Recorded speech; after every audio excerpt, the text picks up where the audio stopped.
about there. And this is to do with the issue of corruption. The cartoon on The Nation, well, kind of like describes it to a T. You have Kenya there, the House of Kenya, with a dragon that literally has gone through it. We have the EACC boss there, Wabukala, Reverend Wabukala, who's cut off just the tail. And he says, phew, but looking at the animal, which is still left there, leaves a lot to be desired in terms of dealing with corruption. And I'd just like to hear what what the guests also have to say. But that's the cartoon right there, Zinzi. What Honorable Owino has to say, because Ndubi has already touched on it here, saying that we're just fighting the small fish, and just from that picture itself, we're just handling the tail end of the dragon. Honorable Owino, what are your thoughts? It's true. So long as we have impunity, not removed from our society, where impunity here can be described as big people do bad things and go scot-free. I think that is where we talk about cutting the leaves, the branches, but the stem of this corruption and the roots of this corruption is left intact.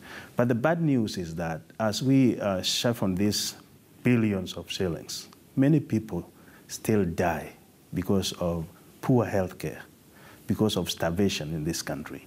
So what we are saying as parliamentarians, it is an opportunity for us to step our feet down and firmly, because we are the lawmakers, legislators to begin with.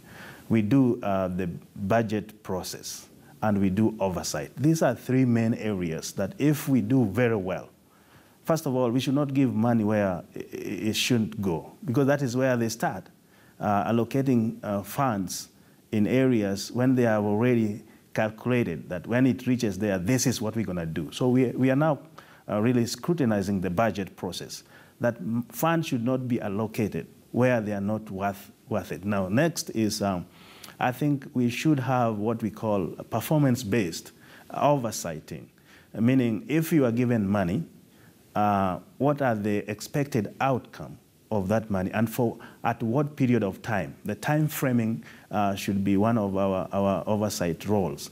That in 3 months, if we are a ministry, what were you supposed to do with these funds? And is it done? And is it done on time, efficiently, and effectively?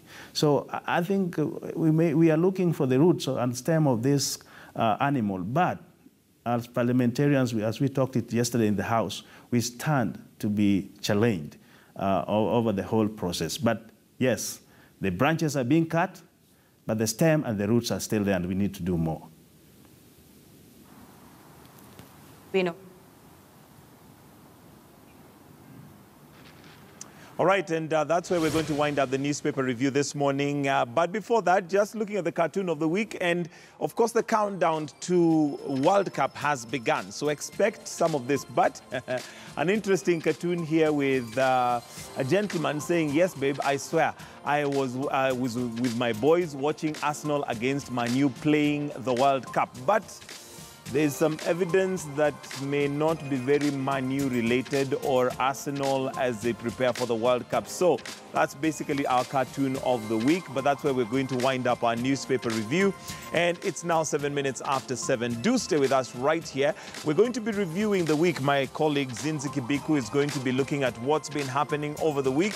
And a quick reminder of that question that we'd like you to, well, engage on. And it's the question on whether the EACC should be disbanded.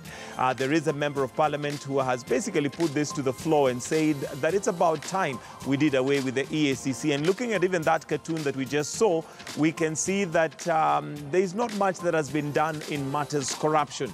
Should the Ethics and Anti-Corruption Commission be disbanded? Let us know what your thoughts are. We're going to be reading through that. For now, we're going to take a short break, but Zinzi Kibiku will be right back to review the week. Do stay with us right here on Morning Express.